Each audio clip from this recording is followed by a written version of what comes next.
Hey there, toy collector friends and Batman fans alike. Welcome back to the channel. I'm the Triple TC, that's the time traveling toy collector, and this is another entry into the Batman Automobilia collection. This one was one of the special editions. I think it was given as a free gift for being a subscriber to the range, if memory serves. If I'm talking nonsense, please do let me know in the comments down below. Happy to be corrected, but I'm pretty sure this one was issued because of the nature of it. It was actually issued as a sort of standalone free gift, probably because they didn't think it would sell because it's a sort of cheat, as you're about to see. But they did sort of augment it slightly in one of their rare moments, which we will acknowledge imminently. So let's just have a quick look at what we are dealing with, and we are, as you probably have seen already, we are dealing with the Batman movie edition, but it's in armor mode. So this is, I think if you look at my Batman Automobilia playlist, the very first Batmobile I did was the very first Batmobile they issued, which was the 1989, I think it was, Michael Keaton version of the Batmobile. This is the same version, but this is what it looks like when it has its shield mode engaged. So all the wheels wrapped up, the fins covered up, the thruster covered up, etc, etc. And there's a very sort of nondescript, I imagine it's Axis Chemicals or whatever it was called, Acme Chemicals, something like that, backdrop there, which is on the lenticular stuff, which we'll look at in a second, and two of the Joker's thugs either side. So we're actually getting two little minifigures attached to it. And I'm just going to tell you a funny story before I take the lid off. These two minifigures when I first saw this, I was immediately taken back to my childhood, where I had I think it was Corgi or Dinky, I can't remember, I think it was Corgi. It was the Professionals, which was a 1970s TV series. And they had, I think it was a Ford coupe, I think, that they drove, and I had that version of it from, I'm sure it was Corgi, but it came with Bodie and Doyle, who were the two main investigator characters in the Professionals, and they were kind of posed a bit like, in my memory, this could be a completely fictitious memory, they were kind of posed like this. So when I saw this, I thought, oh, it's the Batman Bodie and Doyle equivalent. But of course it could be a completely fictitious memory, because memories are funny like that, aren't they? So anyway, let me get this out of this crystal case covering, which is a bit reflective, so that you can have a better look at this particular item. Again, if you wouldn't mind, while I'm doing this, taking a second to just like the video, and if you could find it in your heart to subscribe to the channel, that would be fantastic. It's a no obligation subscription. You don't have to watch every single video. I understand that it won't be, not everything will be for everybody, but it would really help me and really help boost this small channel, and help me get to my next subscriber milestone, for which I would be eternally grateful. But otherwise, I'm just happy that you're here for the ride. So let's have a quick look at that lenticular backdrop. It's lenticular so that it gives the impression of a degree of 3D-ness, which you can see that it's just a flat background. But if you get the light catches it just like that, you can see that it has multiple layers, which is why it's lenticular. And as your perspective shifts on it, there is a suggestion that there's a hint of movement / 3D-ness to it. Those of you who have been watching some of these videos before now will have heard me say that it reminds me of some cards we used to get. I think they were in bubblegum.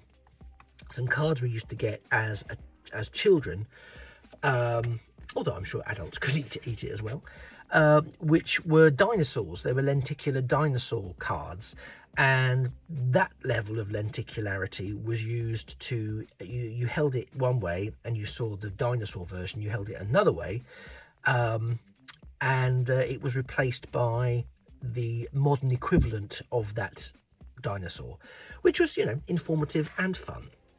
Much like that little interjection there wasn't, I'm sure. So anyway, here we have the Batman movie 1989, although I think they also used it in the follow-up with the Penguin and all that jazz, because I believe they were able to override it. But this is from the original movie, because we can see that there are a couple of goons who are loosely pegged in, so that's why I'm being particularly careful, who are loosely pegged in, and I don't want to lose them. We can see again that the base looks really nice there. That it makes a change, that they're giving us a bit of a nice detailed base. And actually, that's really sort of metallic paintwork there, which is really, really nice on that base.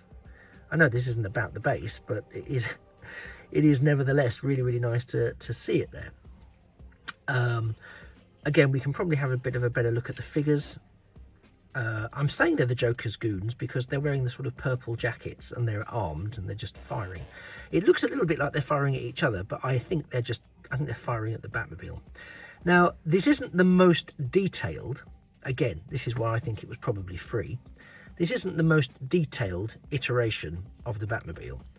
And also, if you weren't subscribing to it, you probably won't have seen this or have been able to access it, because, as I say, I think this was given as a free gift for being a subscriber. So this may be the first time you've seen it or seen it in this sort of level of detail. So I'm very mindful of tipping it around, because I really don't want to have any issues with the figures falling off. I don't want to start trying to repair those. We can see that it isn't necessarily what we might classify as accurate, simply because this was I think a CGI'd effect. So you can also see there that everything is just sort of encased in this shell. So there's not really a lot to see. So I'm not going to spend a disproportionate amount of time talking about it, but just so you can see it from all the angles. I just think it was a nice addition, a nice inclusion. Even despite being inside a case, it still gets dusty and manages to statically attract stuff. It's amazing. But yeah, I just wanted to sort of share this one with you, because I don't think it's ever going to be anyone's favourite. I don't think anyone's ever going to request it necessarily. But I just liked the chunkiness of it, and I kind of really liked the almost unnecessariness of it, because it isn't really a Batmobile. Let's be honest. It's a lift-off lid that you could pop on top of a Batmobile potentially, which I think a toy in the 80s actually did. I think they came with a lift-off case that they pretended was the armor. So great.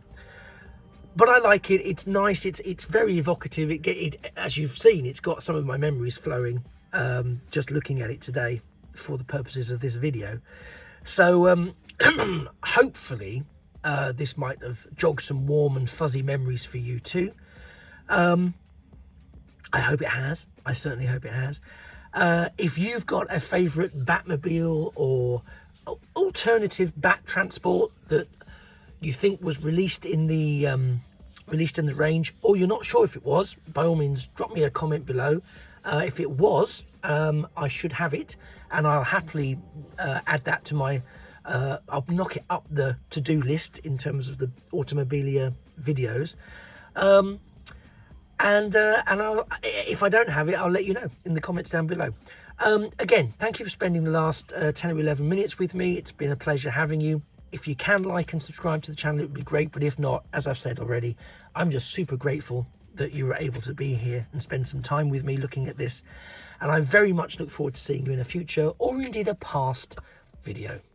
I am the Triple TC, that's the Time Travelling Toy Collector. This has been the 1989 Batman movie Batmobile, but completely shrouded in armor mode, with a couple of guest appearances from the Joker's goons. You take care, and it just remains for me to say that a thing of beauty really is a toy forever. Bye-bye for now.